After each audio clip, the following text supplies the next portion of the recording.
Anak-anakku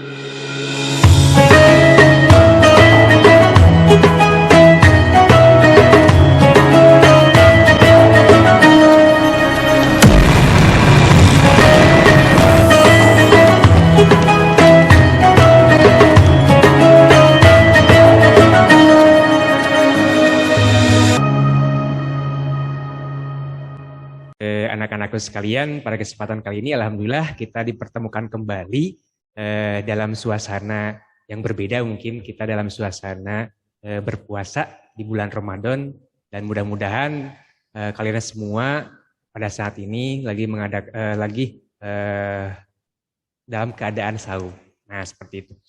Pada kesempatan kali ini kita akan kedatangan seorang tamu, tapi sebelumnya mohon untuk teman-teman yang tidak bisa masuk ke Zoom, silahkan untuk lihat di live streaming di YouTube-nya. Dan kemudian nanti mohon dicatat semua apa yang akan disampaikan. Kenapa? Karena nanti akan ada resume atau kita akan sharekan untuk kalian mereview atau kesimpulan dari podcast kali ini. Nah, untuk podcast kali ini kita ada punya tema, yaitu tentang berpuasa, ya, saum itu ya. Baik, pada kesempatan kali ini alhamdulillah Bapak sudah kedatangan tamu yang luar biasa. Ini guru kita semua. Beliau adalah Ibu Dr. Randa Siti Maslahat. Assalamualaikum Ibu, gimana kabarnya hari ini?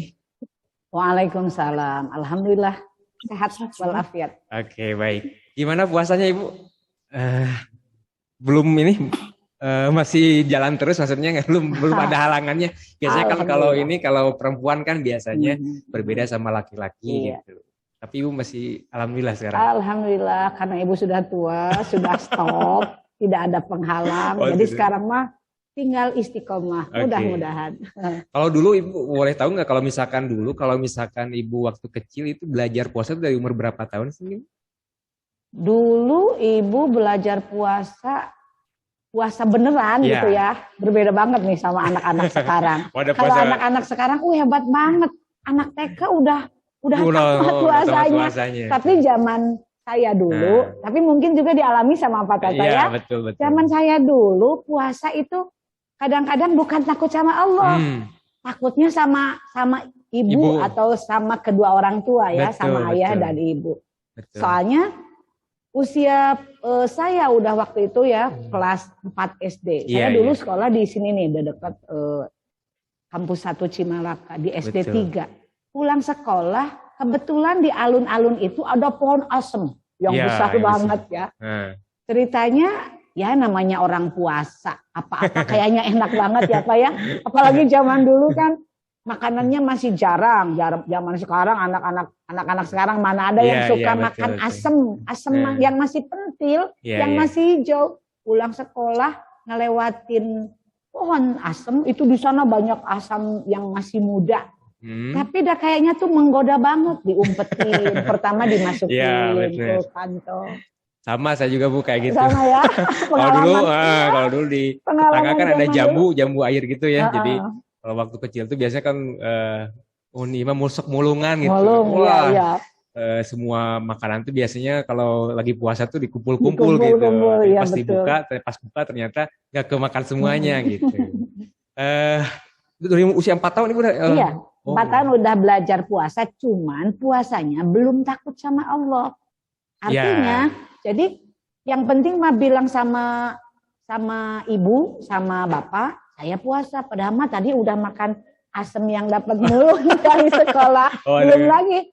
Dulu kan kalau habis sahur sholatnya wajib ke masjid. Pulang dari masjid itu lari-lari mulungan jambu. Kalau sekarang mah jamu Jamaika ya.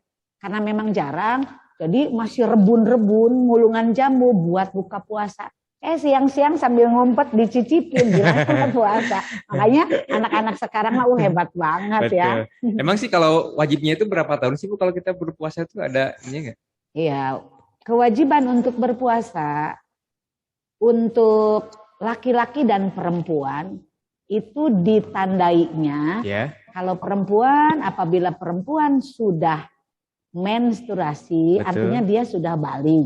Nah, zaman sekarang balik zaman sekarang itu berbeda. Kalau dulu saya baliknya itu pas nginjak usia SMA, baru balik karena baru men ya. Yeah. Tapi kan kalau mengikuti aturan ilmu fikih, yang namanya balik untuk perempuan itu usia 12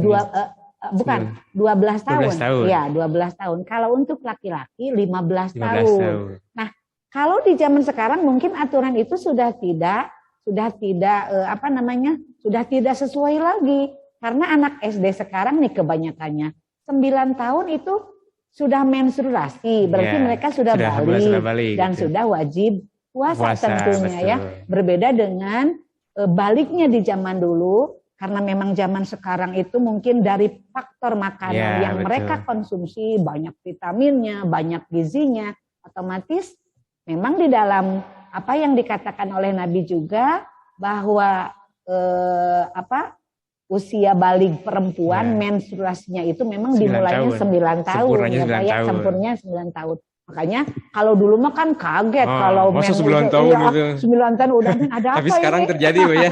Tapi sekarang memang betul ya. Saya aja di tempat ngaji ya, anak-anak ibu izin karena lagi anak baru 4 tahun. Dipikir lagi karena memang sekarang zamannya sudah beda.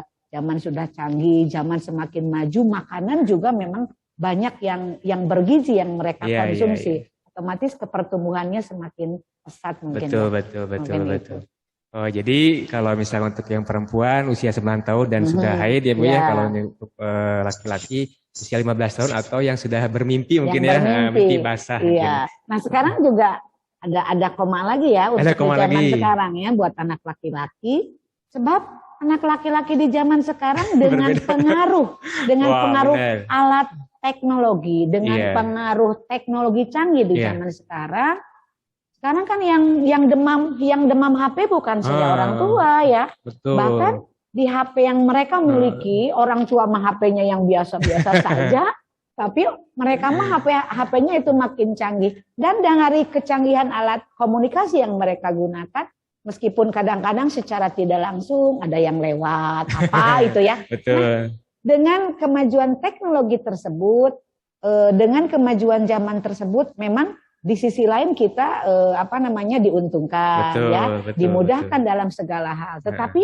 ada sisi negatifnya juga. Betul. Sekarang anak-anak sekarang kecil-kecil kok udah tahu ya. Tahu sebelum waktunya. Nah itu ada yang tahu sebelum waktunya sehingga anak sekarang belum keluar dari SD pun mereka sudah pernah mimpi basah. Nah itu mungkin ya.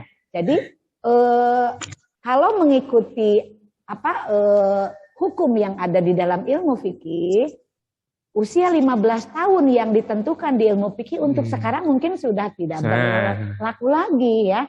Tetapi mungkin gimana ya Pak ya? Kalau itu tuh jadi gini Bu, jadi kalau laki-laki sudah di atas 10 tahun dan mimpi basah, nah di hukuman ini udah balik. Udah gitu. Balik ya. Walaupun belum 15 tahun. Tapi kalau belum mimpi basah tapi sudah nyampe 15 tahun walaupun belum mimpi basah, nah dia di hukuman balik. Ini seperti itu. Iya.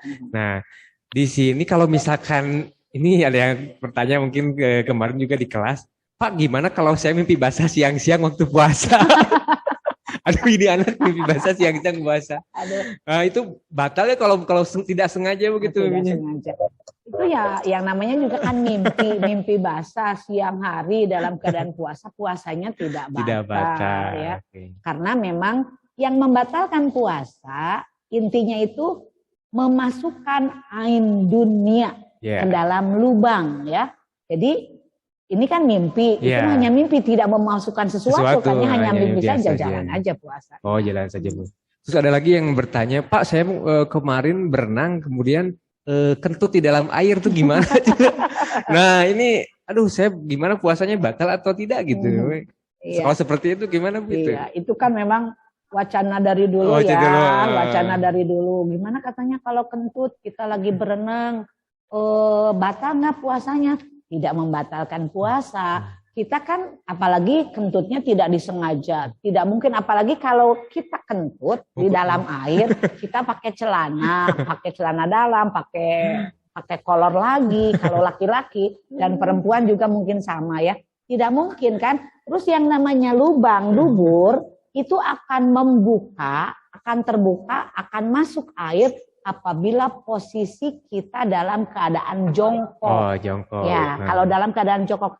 Kalau kita sedang berenang, posisi tubuh kita kan sedang apa namanya ya, sedang tengkurap mungkin apa ya. Yeah. Kalau tengkurap otomatis pantat kita itu lubang dubur kita tertutupi sama pantat kita, nggak bakalan mungkin masuk. Oke. Jadi ini menarik sekali ya. Jadi ada beberapa yang harus kita inikan. Terus ada lagi Bu Jenny, katanya ada yang ini sahurnya kesiangan gitu. Jadi dia sahur pas adan lagi makan adan. Terus harus gimana nih, terusin gimana gitu. Kalau misalkan diterusin gimana katanya tuh. Kalau misalkan enggak juga gimana gitu. Iya. Itu gimana puasanya harus gimana kalau misalkan yang keadanan gitu, kalau misalkan pas sahur. Itu mah bukan keadanan lagi ya, bukan kesiangan lagi ya. Ya sebaiknya tidak usah sahur. Sahur itu kan tidak wajib ya. Yeah. Sahur itu sunnah. Puasa tidak sahur pun Allah sudah melindunginya, insya Allah kuat ya. Jadi kalau memang sudah ada ya wayana itu nggak sahur ya. Tapi kalau misalkan dia juga nggak niat tuh langsung ke adanan gimana tuh? Niatnya? Dia tidak niat. Dan keburu azan ya. Keburu azan. Yang namanya puasa itu harus diawali dengan niat. Sudah mah dia keazanan, niatnya kelewat, ya itu mungkin puasanya tidak sah karena tidak diawali dengan niat. Innamal a'malu binniyat. Puasa juga apabila kita tidak berniat, maka puasanya sia-sia. Makanya kita kalau sholat tarawih, imam itu suka memimpin. Setelah kita sholat tarawih itu memimpin doa, mengkhawatirkan takut kita lupa ya. Makanya kita biasakan sholat tarawih berjamaah di masjid. Yang namanya di rumah kadang-kadang Waalaikumsalam udah sholatnya juga sudah menunaikan sholat. Tetapi kan insya Allah kalau kita sholatnya berjamaah di masjid, selain kita mendapatkan kebaikan dari Allah yang berlebih, yang bertambah, kita juga akan diingatkan dengan niat tadi. Insya Allah kalau sudah niat di masjid, kita nggak bakalan lupa lagi. Mungkin itu yang ya lupa niat, ya kesiangan, dia mungkin nggak berangkat ke masjid mungkin ya. Yang saya tahu kalau puasa Ramadan berbeda kan Bu dengan puasa sunat. Jadi kalau puasa sunat kita misalkan lupa niat pas waktu pagi juga nggak masalah kalau puasa sunat. Tapi kalau puasa Ramadan itu wajib ada niat sebelum datang waktunya salat subuh mungkin. Jadi ketika kesiangan, teman-teman nih anak-anak kalau kita kesiangan, jangan tadi kata Ibu jangan ikut sahur udah aja. Kecuali kalau lupa niat itu wajib diteruskan puasanya, cuman wajib qodho mungkin gitu ya. Jadi tidak boleh kita misalkan kalau lupa niat kita nggak jadi puasa. Tapi teruskan aja puasanya wajib dilanjutkan, cuman kita nanti wajib qodho ya setelah kita melaksanakan puasa Ramadan selama 1 bulan. Betul. Terus Bu ada lagi kemarin tuh masalah di kelas tuh. Jadi ada anak yang punya hutang Ramadan sebelumnya belum sempat bayar 3 lagi katanya. Udah keburu masuk ke sini. Itu gimana Bu? Harus bayar pijat atau gimana? Pak ini saya gimana? Bayar pijat gimana gitu? Iya. Yang namanya bayar pidyah itu buat mereka yang uzur dan sudah tua tentunya ya. Pas tahun depannya lagi dia tetap uzur, tetap sakit dan tidak kuat lagi.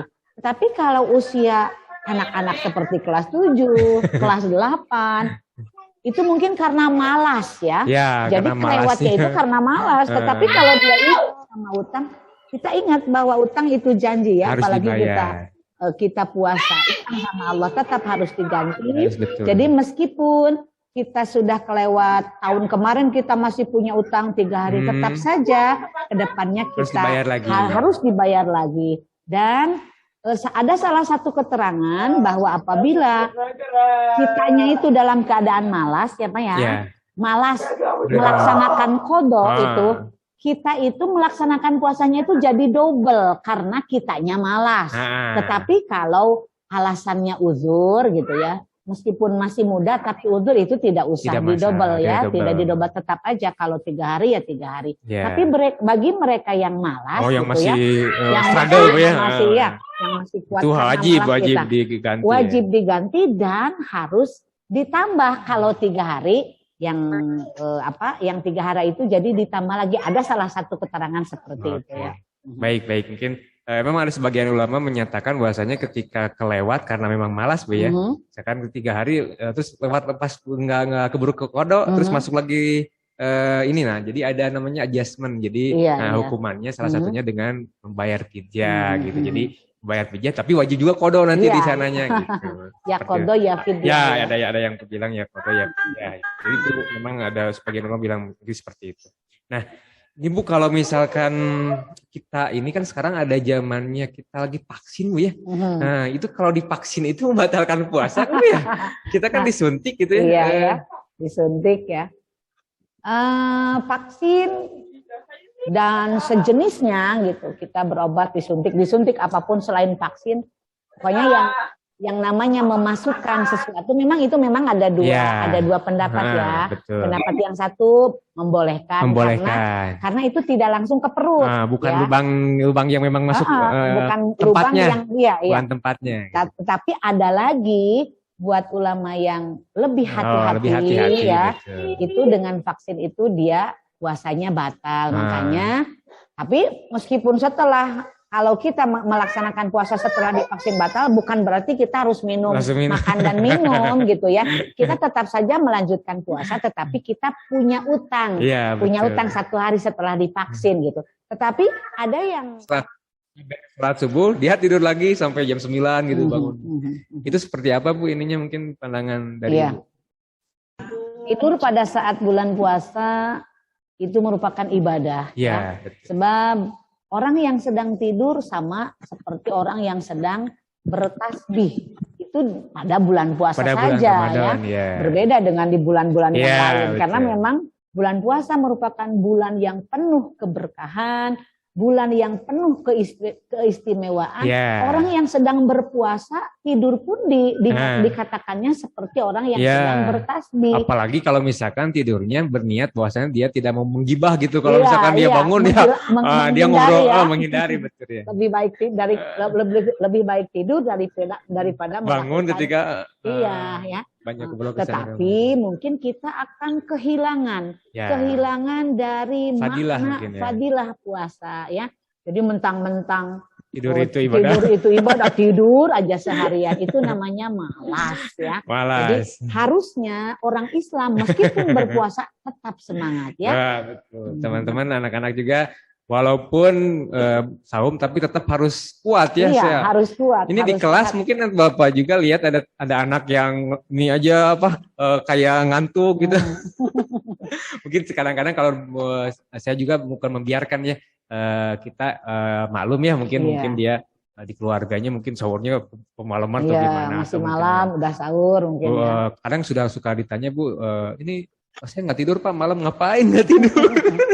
Ada yang main gimana gitu. Soalnya mungkin Pak kalau anak-anak zaman sekarang karena itu mungkin ya banyak permainan. Jadi terlalu malam mainnya daripada nanti kesiangan lebih baik sahur dulu. Padahal kan sunahnya Nabi selalu melakukan itu di akhir. Sunnah diakhirkan sahurnya. Kalau buka sunnah di awal ya. Sunnah kalau buka sunnah di awal sedangkan kalau sahur sunnahnya diakhirkan sehingga kita mau melaksanakan sholat subuh itu tidak terlalu jauh, apalagi mau melaksanakan ibadah tadarusan gitu ya. Jadi, kalau terlalu malam memang betul ya pasti pasti ngantuk. Makanya Nabi selalu mencontohkan yang baik-baik saja buat kita ya. Terus kalau misalkan tidur setelah sholat subuh kan katanya juga ada yang walaupun riwayatnya doib ya, tapi itu bisa kita ambil juga bahwasannya ketika kita tidur pada subuh itu akan mengurangi rezeki kita. Iya betul. Kalau kata orang tua mah rezekinya dipatok ayam gitu. Dipatok ayam. Habisan kita. Memang betul Pak ya. Kalau kita bayangkan aja secara meskipun logika, kita gitu, tidak melihat dari sebuah hadis, kita secara logika aja. Kalau kita tidur lagi, orang lain mah sudah berebut yang di pasar, yang di mana mungkin ya. Kadang-kadang kita lihat aja masa keduluan sama suara bunyi kongkorongok ayam. Ayam mah sudah mencari makanan buat anaknya, buat dianya. Kita masih tidur harusnya Harusnya kita lihat aja ayam, malu sama ayam saja sudah bangun gitu ya. Tapi itu tuh memang enak Bu ya.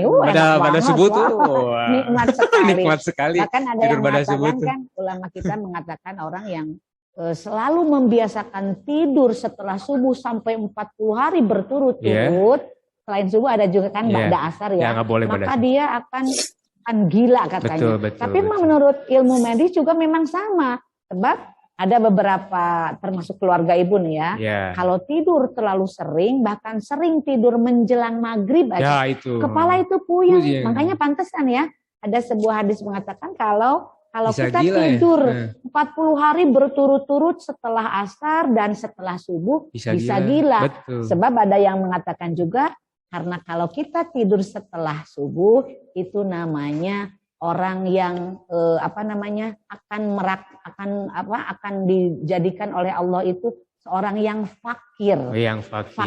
Fakir berarti kan kita akan kekurangan kekurangan nikmat, kekurangan rezeki karena kita tidur terus. Ya itu betul.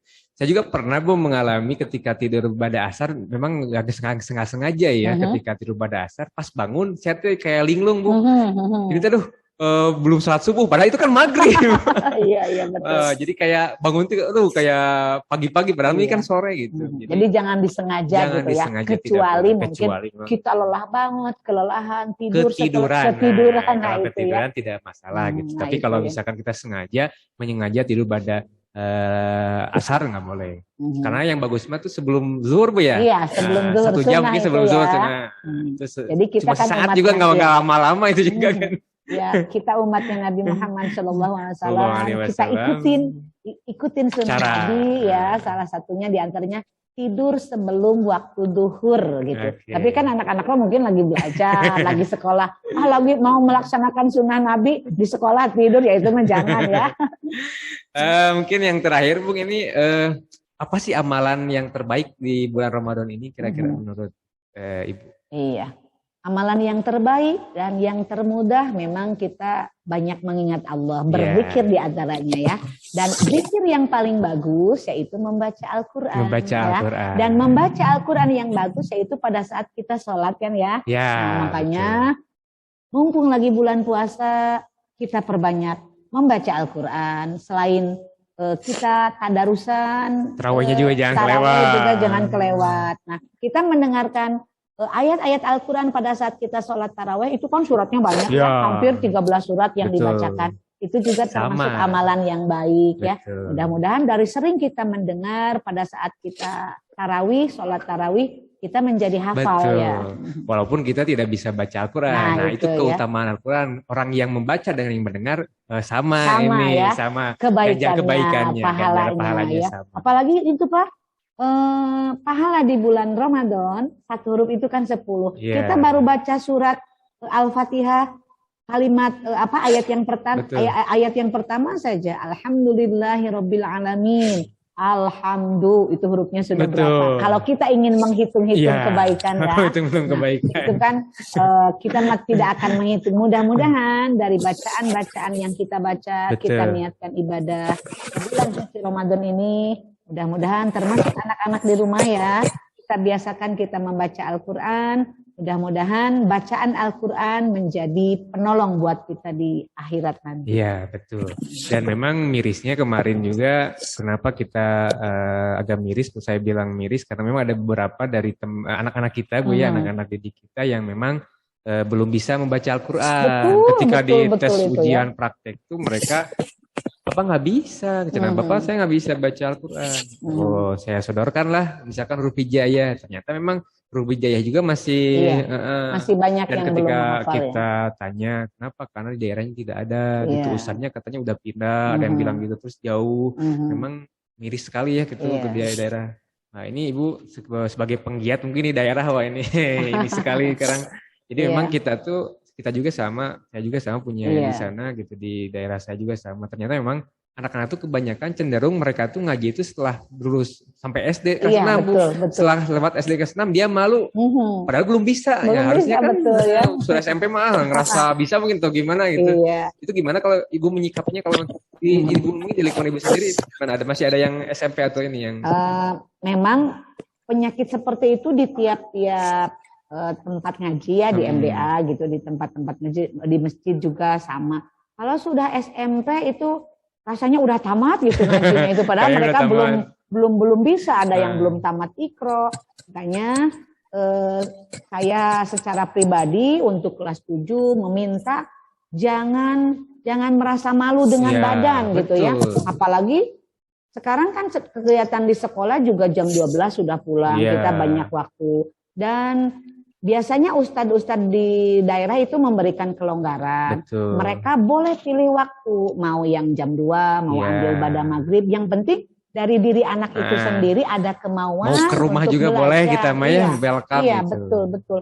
Apalagi harusnya ya anak-anak itu ya harusnya nih, Ibu berharap sekali anak-anak bisa membaca Al-Quran, minimal dia itu hafal huruf-huruf Al-Quran, hafal huruf hijaiyah, sehingga masa sih orang Islam tidak tahu Al-Quran? Iya, betul. Ya makanya memang sama. Karena nanti dikubur pertanyaannya bahasa Arab ya. Arab. Man Rabbuka bukan what is God. Nah, jadi buat kelas 7 dan kelas 8 ini pesan Bapak, nanti kalau Bapak ketemu sama Bapak di kelas 9, Bapak akan tes semua surat-surat yang kalian hafal, kemudian sama bacaan Al-Qur'annya. Jadi mulai dari sekarang dipersiapkan. Dan kita juga mungkin ke depan kita juga mau lebih bisa membuat sebuah kegiatan mungkin ya Bu ya di sini ya, supaya lebih meningkatkan dalam literasi Al-Qur'annya. Iya. Kemarin kan Bapak sudah memberikan bagaimana supaya kita mengadakan sejenis apa itu Pak, kegiatan untuk pemantapan pemantapan. Gitu. Makanya kemarin untuk di kelas 7 ini sama saya itu udah ada yang disaring karena akan ada belajar tambahan hari Jumat itu ya Pak ya, bagi mereka yang kebetulan huruf hijaiyahnya yang betul-betul tidak tahu. Suruh nulis alif itu seperti apa? Astagfirullah ya. Mudah-mudahan ke depan anak-anak Ibu mulai mencintai Al-Quran karena Al-Quran adalah kitabnya umat Islam ya. Oke, baik, karena ini ada Zoom juga, mungkin ada yang mau bertanya silahkan. Seputar tentang puasa apapun silakan boleh ditanyakan. Yang mungkin ada unek-unek dari kalian yang malu untuk kelas, kalian silakan untuk nanya di sini. Iya, boleh lewat chat juga boleh. Silakan lewat chat boleh, mau langsung juga boleh. Silakan. Silakan. Siapa yang ini? Yang mau bertanya, silakan. Jangan malu-malu ya. Silakan jangan malu-malu. Seputar puasa atau misalkan seputar yang lain juga silahkan. Iya. Ayo, ada yang mau bertanya? Siapa itu? Aduh, Ibu mah teka tinggalin. Kelihatan Ibu. Ya, silakan ada yang mau bertanya sama Ibu, sama Bapak di sini. Seputar puasa atau seputar apa aja tentang kaitan kaidah Islami ya. Silakan. Nah, ini ada nih Bu. Kaila mau bertanya Kaila? Dari siapa Ririn ya? Jika berpuasa tetapi tidak menunaikan sholat, apa puasanya diterima?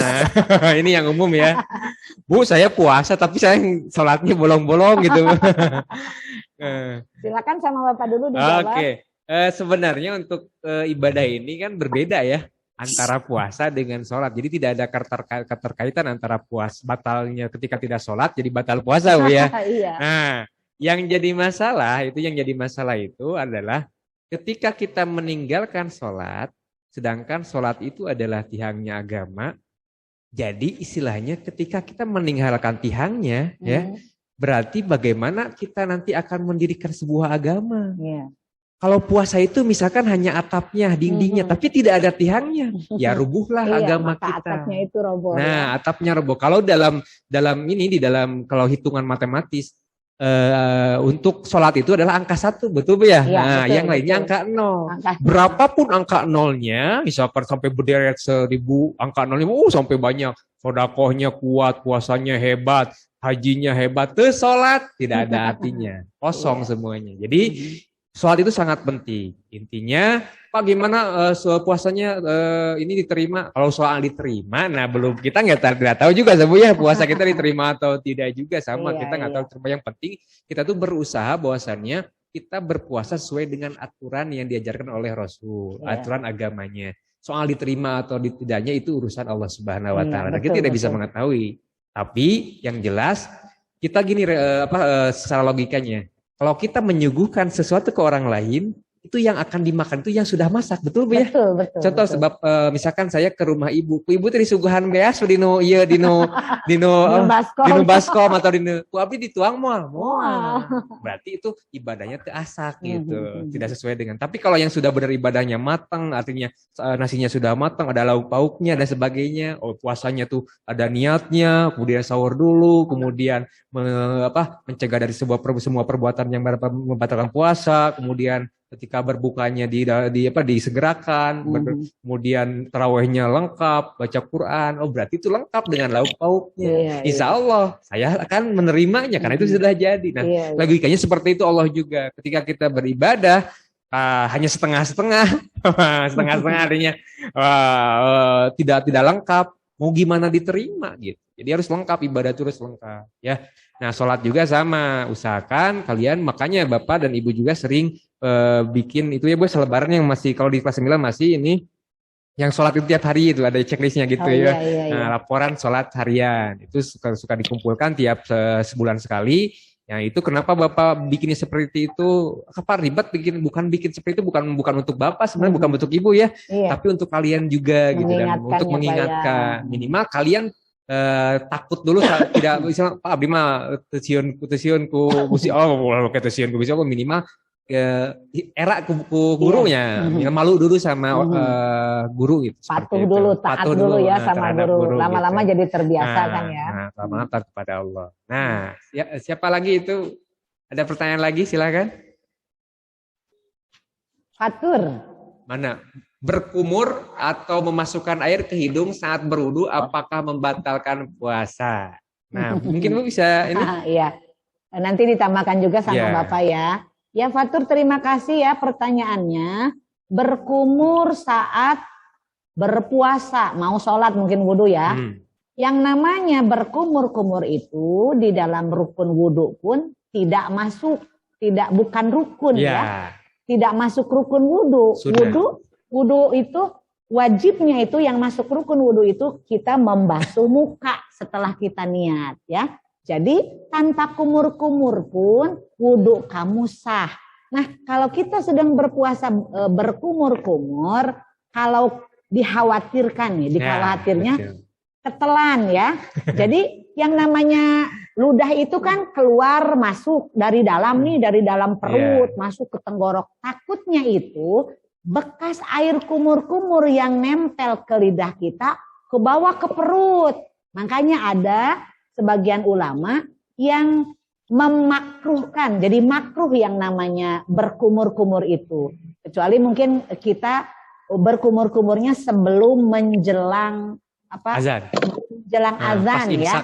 Jadi pas imsak. Jadi sebelum imsak kita gosok gigi, kita wudu pakai kumur-kumur boleh kalau sebelum subuh itu ya.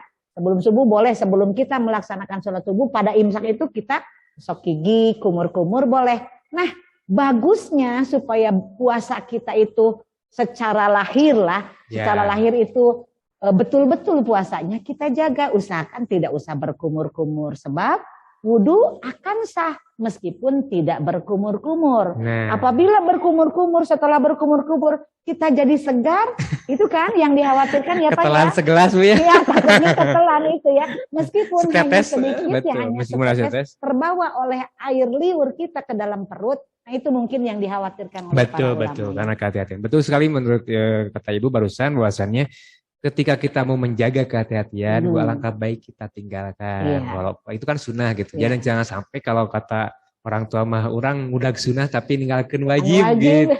Jadi betul. Ya itu kan kumur-kumur sunnah. Nyingrup itu masukkan air ke hidung sunnah. Jadi sunat ya. Jadi jangan kita misalnya kita lewat dulu langsung ke muka karena tidak masuk ke dalam rukun wudu. Gitu. Iya. Kemudian ada lagi pertanyaan dari siapa Pak? Ini Mbak Ririn. Pak, kalau dahak tertelan, apakah membatalkan puasa? Nah, ini nih pertanyaan untuk dahak tertelan. Ini dahak tertelannya ini memang secara sengaja kita istilahnya, Ririn ini sengaja, bukan sengaja ya, kita sadar gitu ada dahak keluar. Nah, kalau dahak sudah keluar, sudah nempel di lidah, itu tidak boleh ditelan kembali, harus dikeluarkan. Kalau udah. Nah, tapi ada kejadian gini, Bu.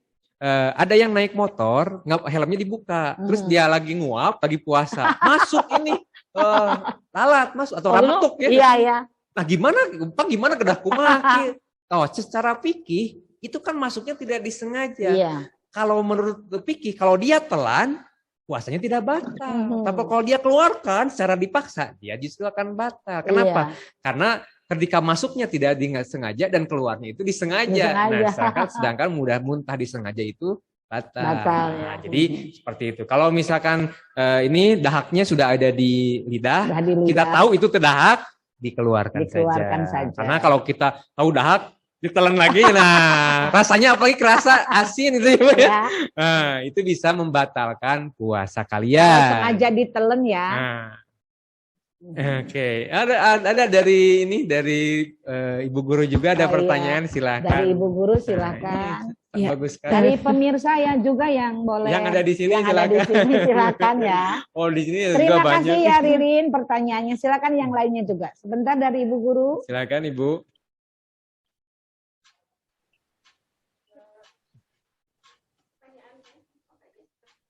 Iya. Betul. Iya. Silakan ke ibu-ibu dulu, nanti saya tambahkan Ibu. Iya, terima kasih ya Ibu Ai atas pertanyaannya. Ini memang hampir mayoritas ya pengalaman ibu-ibu. Jadi pada saat kita masak mencicipi, nah hampir sama dengan wudhu tadi mungkin ya Bu ya.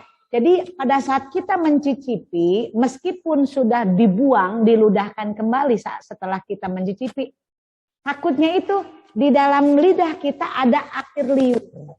Air liur kan tidak selamanya dibuang.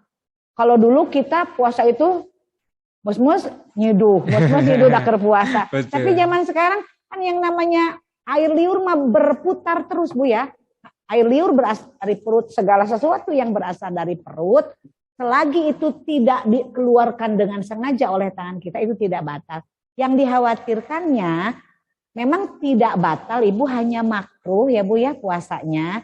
Jadi kalau makruh itu berarti mengurangi kebaikan pahala puasa. Jadi diusahakan mah dijaga, takutnya itu setelah nempel di lidah kita, selagi lidah kita basah, otomatis ada air liur. Air liur kita kan jadi sering bolak-balik ke tenggorok ke sana mungkin ya Bu ya, itu yang dikhawatirkan oleh para ulama, sehingga diusahakan janganlah kita mencicipi makanan supaya puasa kita itu betul-betul bersih puasanya secara lahir mungkin itu. Apalagi mencicipinya 1 sendok tembok ya. 1 sendok. Apalagi apa kalau kita nyicipinnya sambal. Bu Ahen kan doyan banget sama sambal. Gimana sambal Bu Ahen pedes banget. Pas nyicipin udah dibuang. Lupa minum Bu. Cicipinnya dikit ya, minumnya banyak. Masih sesuai. Nah itu mungkin lah ya. Untuk kehati-hatian, jadi kita kan beribadah itu memang harus ada hati-hatinya Bu ya. Itu menjaga agar ibadah kita itu sempurna. Jadi lebih baik ditinggalkan untuk mencicipi Bu ya. Nggak apa-apa, jangan dulu dikasih ini bumbu atau gimana. Tapi insya Allah kalau udah ini mah ya udah biasa kan, udah punya takarannya sendiri. Tidak dicicipi juga insya Allah. Ya. Masakan Bu Ahen mah enak. Emang udah pernah gitu? Udah ya? Udah Pak. Udah sering ya. Oke, yang lainnya Pak mungkin ada banyak. Mas Ririn ya? Kalau bekam di bulan puasa gimana boleh? Nah, sebenarnya kalau yang tadi udah disebut sama Ibu sama suntik sama bekam, sebenarnya itu boleh. Kayak donor darah, ya donor darah itu dibolehkan, sebenarnya dibolehkan. Tapi kembali lagi kalau di donor darah itu kan ketika sudah donor darah itu kan lemes Bu ya. Iya betul. Apalagi kan biasa kalau udah donor darah kita dikasih roti dan sebagainya kan harus makan, harus susu gitu. Betul. Ini usahakan ya kalau misalkan membuat kita lemas atau ini ya usahakan. Apalagi kalau lemah beliaunya lemah, usahakan dihindari.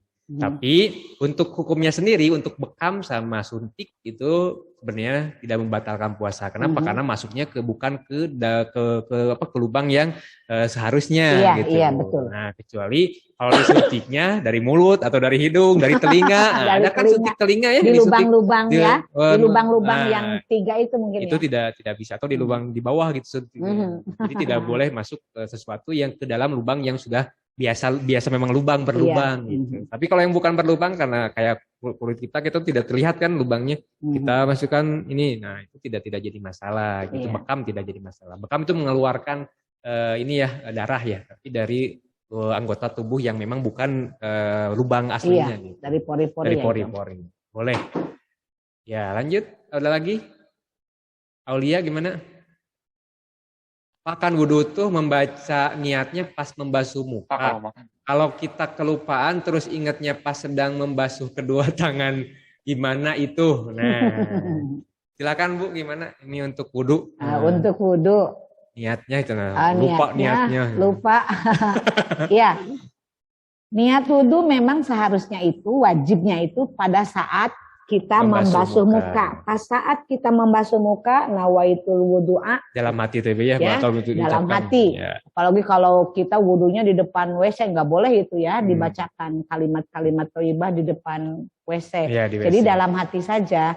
Nah, kalau kita lupa saat kita membasuh tangan, yang namanya tangan juga kan anggota wudhu apa ya? Betul. Tidak apa-apa ya. Karena Allahumma innallaha ghafurur rahim. Muka, tangan itu merupakan anggota wudhu. Jadi pada saat kalian membasuh tangan, karena itu kan tidak disengaja, namanya juga kelupaan ya Pak ya, sah-sah saja. Sah-sah saja. Ya. Silakan sama Bapak. Ya, jadi sebenarnya setiap anggota tubuh yang kita basuh itu ada doanya sebenarnya. Iya betul, ada doanya. Ya. Jadi ketika kita basuh muka tuh itu niat di situ, nawaitu wudu'a li rabbil hadas. Tapi kalau lewat boleh diulangi lagi juga nggak masalah. Kalau misalnya Bapak Bim ragu-ragu sieun teu sah, boleh juga. Tapi tetap bisa sah. Jadi selama itu dalam koridor wudhu, di dalam masih dalam wudhu. Nah, setelah ini kan misalkan ada ini terus ada lagi ketika tangan juga ada ya. Kemudian ada ketika rambut juga ada. Misalkan kalau rambut Allahumma inna haram syahri aranar gitu. Jadi ketika cuci mulut Allahumma inna ala zikrika wa syukrika wa ibadatik misalkan. Jadi setiap itu anggota setiap kita membaca menyentuh anggota tubuh ada ininya. Ada doanya gitu. Tapi niat gimana ya? Kalau misalkan kamu ragu, itu boleh kan deket atau tinggal gitu lagi. Tinggal balik lagi aja wudhunya ya. Terus kan tidak harus 3-3 Bu ya, satu juga nggak masalah, satu kali juga. Yang penting sudah harus merata gitu ya si airnya itu. Jadi balik lagi aja. Siswa yang punya jenggot kayak Bapak itu harus agak lebih di ini jenggotnya ya. Mungkin. Wudhu kan berbeda dengan sholat ya Pak ya. Kalau wudhu mah kita balik lagi airnya juga masih ada di kerannya juga mungkin masih ngocor ya. Gitu. Tapi kalau sholat kita sudah berdiri kan tidak boleh dibatalkan ya. Kalau niat sholat itu ya. Kalau niat wudhu kayaknya kita gampang tinggal balik lagi wudhunya sekali-sekali ya. Kecuali kalau niat sholat dia lupa niat sholat ya udah itu nggak jadi sholatnya balikan lagi. Ngapain diterusin ya kalau ini nggak lihat istilah lupa niat. Jadi gitu ya, jadi kalau misalkan itu bisa diulangi lagi atau diteruskan juga masalah. Tapi kalau ragu-ragu boleh diulangi kembali. Iya, kalau ragu diulang. Tapi kalau misalnya kita mah menghemat air. Tadi kan udah niatnya di tangan juga sudah masuk ke dalam anggota wudhu, nggak apa-apa ya dilanjutkan. Tidak apa-apa. Sah kok wudhunya. Silakan ada lagi mungkin yang ini tuh banyak nih pertanyaan panjang banget nih. Pak, Bu, kalau untuk perempuan yang sedang haid pada saat bulan Ramadan kan mengerjakan puasa tidak diperbolehkan mengerjakan puasa dan tadarus. Jadi amalan apa yang masih bisa dikerjakan perempuan yang sedang haid dan di bulan Ramadan? Nah, mau dijawab Ibu? Sama Bapak dulu boleh. Sebenarnya kalau untuk yang haid itu kita ada amalan yang amalan itu amalan yang luar biasa yaitu bersolawat ya. Bersolawat. Beristighfar juga. Nah, beristighfar juga apalagi kalau selawatnya sudah dapat ijazahnya gitu. Kayak kemarin bagus tuh yang ketika ketika di tes praktek juga Bu ada yang haid ya. Nah, ketika baca keluarnya saya suruh baca solawat. Jadi dia nggak baca Al-Quran, baca solawat. Nah, solawatnya pas dia baca sholawat, Pak gimana kalau dilagamin? Ya boleh gitu. Betul. Semakin banyak semakin bagus, apalagi di bulan Ramadan ini. Gitu. Sholawatnya mau gimana Pak? Yang paling mudah boleh Allahumma sholli ala sayyidina Muhammad, segitu juga boleh. Terus diulang-ulang, misalkan sehari tuh 1.000, 10.000 gitu. Nggak jadi masalah, itu jauh lebih baik daripada kita misalkan ngobrol atau gimana gitu ya. Nah, karena baca Al-Quran juga nggak boleh kan lagu lagi. Itu jauh lebih baik ketika amalannya kita bersolawat gitu. Pak nggak bisa, masa nggak bisa Allahumma sholli ala sayyidina Muhammad Bu ya? Agak lebih panjang boleh ada solawat yang lainnya, bisa Allahumma sholli ala sayyidina Muhammad wa ala ali sayyidina Muhammad, tambahin lagi. Solawat yang biasa dilakukan sama anak-anak tuh kan banyak ya. Boleh. Solawat Tidil Puluh, ada solawat Maria.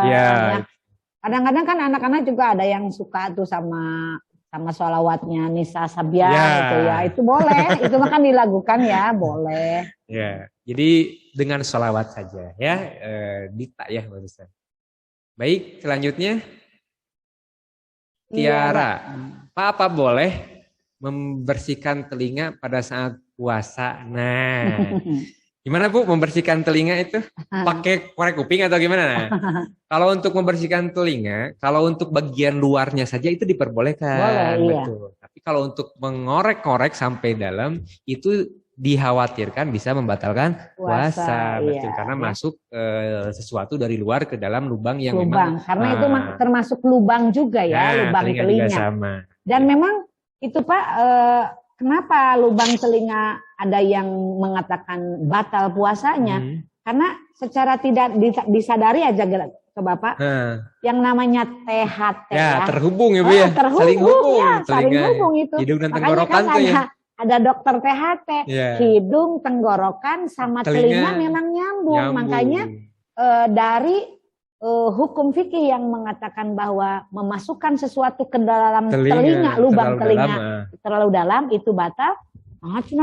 Ada yang bilang dah tuar ngudak kupingnya padahal. Apalagi kalau korek kupingnya masuk dari sini keluar dari sini ya. Itu lebih ini lagi. Iya. Jadi kalau terlalu dalam memang batal ya. Tidak boleh. Jadi kalau hanya bagian luar, kayak misalkan wudhu boleh kan ini wudhu bagian luar. Dibersihkan nih daun telinganya saja mah boleh ya. Boleh ya. Nah, jadi jangan sama halnya berarti dengan mengupil ngupil sama tidak boleh terlalu dalam. Jangan terlalu dalam. Yang terlihat saja dari luar. Kalau misalnya kamu gatal ini gini aja mah nggak apa-apa, atau malu lihat hidung ada upil di depan hidung yang kelihatan banget mah nggak apa-apa. Tapi kalau kamu rojok sampai ke dalam sampai ke sini itu nggak boleh. Sampai dari lubang kanan keluar lubang kiri ya. Itu tidak boleh. Ya bisa membatalkan puasa. Jadi kita jaga puasa kita sebaik mungkin. Hal-hal yang dimakruhkan kita tinggalkan. Apalagi yang memang sudah jelas itu membatalkan, gitu Bu ya. Nah, silahkan ada lagi mungkin yang ini masih rame nih tentang puasa. Tuh Pak, kalau pakai tetes telinga atau tetes mata batal tidak? Nah, ini mungkin ada perdebatan di sini. Kalau untuk tetes telinga tadi sudah pasti Bu ya. Cuman yang jadi perdebatan di mata Bu ya. Nah, karena mata itu katanya nggak ada lubangnya gitu. Kalau untuk mata itu ada sebagian ulama menyatakan itu boleh menggunakan tetes mata. Nah, walaupun ternyata ketika kita tes mata sok aya pahitan tadi ya. Kadang suka ada pahitnya juga. Betul. Jadi itu memang dimakruhkan juga, tapi boleh, cuman memang tidak membatalkan puasa tidak. Tapi usahakan kalau misalkan ada waktu, misalkan kecuali darurat, atau darurat mah bisa saja. Itu nggak bisa ini sampai ini darurat diperbolehkan. Nah, kalau di puasa itu, kalau misalkan kita darurat atau terpaksa kita nggak sengaja, misalkan bukan ini. Gak sengaja kita jatuh, nah misalkan ada di depan makanan kita tertelan, atau kita lupa Bu ya, nih udah lupa di tengah-tengah, terus ada teman kita, kamu lagi puasa, aduh kenapa kamu bilang ke saya belum beres nih. Kalau lupa mah walaupun sepiring juga beres, tapi lupa itu tidak jadi batal. Rizki dari Allah. Ya. Terus dipaksa, misalkan kita tuh dipaksa sama teman kita, dipegang tangan kita, terus supaya kita tuh batal, dimasukkan permen dan sebagainya, karena dia pengen kita tuh batal. Kita nggak batal sebenarnya, tapi kita enak. Karena itu dipaksa oleh orang lain. Oleh orang lain tidak batal. Gitu ya. Jadi usahakan kalau masukin ke telinga jangan, ke mata itu kalau tidak darurat juga jangan, kalau darurat boleh. Ya. Iya, untuk kehati-hatian lagi ya. Tetap kehati-hatian. Nah, kita menjaga kehati-hatian. Terus apalagi ini? Kalau kita tidak sengaja atau disengaja berkata kasar, itu membatalkan puasa. Nah, Bu sama Ibu? Silakan Bapak. Jadi puasa itu kita ada ada yang jasmania, kita menasara jasmania Bu ya, ada menasara ruhania. Gitu, ada jasmania sama ruhania. Walaupun misalkan kayak berbohong itu tidak membatalkan puasa, tapi membatalkan pahala puasa. Kita percuma kita puasa, kita suka bohong, suka mencaci orang, suka mengadu-ngadu orang, memfitnah orang, berarti kita berpuasa seperti kosong. Kayak kita ngambil air dari sungai tapi embernya bocor. Ngapain kita hanya puasanya hanya lapar saja ya, itu yang dikatakan sama Rasulullah saja. Ada orang yang berpuasa tapi hanya mendapatkan lapar dan haus saja, tidak mendapatkan pahala. Ketika dia dia bertanya kepada Rasulullah, kenapa saya tidak mendapatkan pahalanya? Kenapa? Oh, berarti kamu bohong, bukan pernah kamu melanggar sesuatu yang membatalkan pahala puasa. Nah, yang membatalkan pahala puasa itu salah satunya diantaranya yang pertama berbohong, kemudian mengadu-ngadu, mengadu-ngadu itu namimah itu nggak boleh. Kemudian bergibah. Gibah itu akan membatalkan pahala puasa. Kemudian jadi berkata-kata kasar juga sama berkata kasar kan sampai menyinggung Bu ya. Mungkin itu bisa termasuk gadab juga ya, marah-marah itu ya. Apalagi kalau misalkan menyinggung perasaan orang lain, gitu, kasarnya menyakiti perasaan orang lain. Kan sekarang anak-anak itu sudah terbiasa ada kata-kata gogok di belakangnya Bu ya. Betul. Ada anjainya gitu mungkin kalau di sini mah itu harus diminimalisir lah. Gitu. Tidak dihilangkan kalau bisa. Kenapa? Karena itu akan menjadi adat kalian. Karena Bapak pernah punya teman sama Bu, teman saya karena kebiasaan ngobrol sama saya biasa juga ada endingnya gitu, ada kancingnya. Padahal ngobrol biasa. Terus gimana kalau sama atasan nanti? Tapi kayaknya anak-anak juga sama itu Pak ya. Kalau di kelas tuh, anjing pulpen orang tinggal nggak marah itu, hanya ngobrol namanya. Nah, itu udah terbiasa, kebiasaan. Jadi kebiasaan, makanya emang di kelas ini ada anjing. Makanya kata saya tuh nggak apa-apa ganti sama anjay, misalnya anjay dulu ganti ya. Ganti atau astagfirullah kesananya mana? Iya, betul. Nah, seperti itu. Ada lagi ini? Kalau kita tidak sengaja, udah ya. Nah, terakhir nih, maaf izin bertanya, ini dari Sabilah nih. Teman saya ada yang pacaran di bulan puasa, apa puasanya batal gitu, atau diterima? Nah, tadi seperti yang tadi ya Bu ya. Nah, salah satu puasa itu ada puasa rohani sama puasa jasmani. Puasa kan menahan hawa nafsu Bu ya. Nah, nafsu berpacarnya ditahan dulu gitu. Walaupun tidak membatalkan puasa secara fisik, tapi itu akan membatalkan pahala puasanya gitu. Kalau bisa teman-teman, anak-anakku sekalian, memang tidak dianjurkan pacaran juga Bu ya. Apa sih pacaran di Islam tuh nggak ada? Nggak ada pacaran di Islam itu ya. Pak gimana sih Bapak dulu pacaran? Enggak, Bapak mah dulu memang waktu dari SMP juga Bu, dari SMA mungkin suka karena memang kita sudah di bidang dulu pernah jadi ketua DKM juga mungkin di SMA. Jadi kita tuh malu juga ya, pernah ketua DKM pacaran gitu dan memang di ini tuh ta'aruf ya seperti itu, yang bagusnya mah gitu. Tapi di sini tidak membatalkan puasa, tapi membatalkan pahala puasa ya.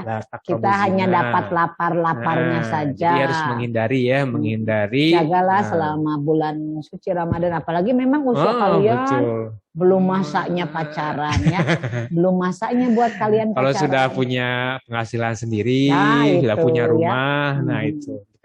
Dan itu pun kalau aturan di ranah Islam tidak boleh sebetulnya. Tunangan juga tidak boleh, pegangan tangan tidak boleh. Usia kalian baru berapa tahun sih kalian itu? Masa udah punya pacar ya? Tapi yang Bapak yang saya rasakan Bu ya, pengalaman saya, walaupun tidak pacaran tapi indah Bu ya maksudnya. Kita bisa pacaran setelah menikah Bu ya. Gitu. Saya tuh pegangan tangan sama istri itu pasti pelaminan aja gitu. Pas akad juga nggak dihadirkan gitu. Betul ya. Ya memang kita yang namanya orang Islam punya aturan ya. Dan kita gunakan, kita kita laksanakan apa yang sudah diatur oleh ya, karena itu demi kebaikan kita juga Bu ya. Semua yang kita. ada di aturan Islam itu demi kebaikan kita. Aduh, ada lagi nih. Masih ada lagi. Siapa saudara saya ada yang asma terus menggunakan inhaler. Asma boleh gak? Oh, itu penyakit Bu ya. Iya. Nah, kalau seperti itu gimana Bu? Boleh gak puasanya? Diteruskan atau gimana? Hampir sama juga dengan Bapak tadi ya, ada jasmania dan rohania. Yang namanya inhaler itu kan termasuk salah satu untuk menyegarkan menyegarkan hidung karena hidung mampet, atau yang asma itu, kalau asma mungkin bukan inhaler, ada juga pakai gas asam itu ya. Disemprotkan Bu ya. Itu kan ada semacam benda yang masuk. Obat yang masuk. Iya, berarti kalau obat masuk otomatis batal, supaya masuk ke dalam jasmani kita. Kalau inhaler yang diisap sama hidung saja, itu menyegarkan, itu membatalkan pahala puasa. Kalau gas asam yang masuk asma itu mah jelas. Itu puasanya batal ya. Inhaler membatalkan pahala puasa. Kalau untuk masuk berbentuk gas asam tadi udah jelas itu membatalkan puasa ya. Jadi kalau berarti batal puasanya, tapi harus diteruskan puasanya, ya Bu ya. Teruskan, nggak boleh berhenti. Tapi nanti dikodo gitu, dikodo setelah penyakitnya sembuh. Iya. Ya. Terakhir satu lagi. Terakhir ya Bu, Iya ya.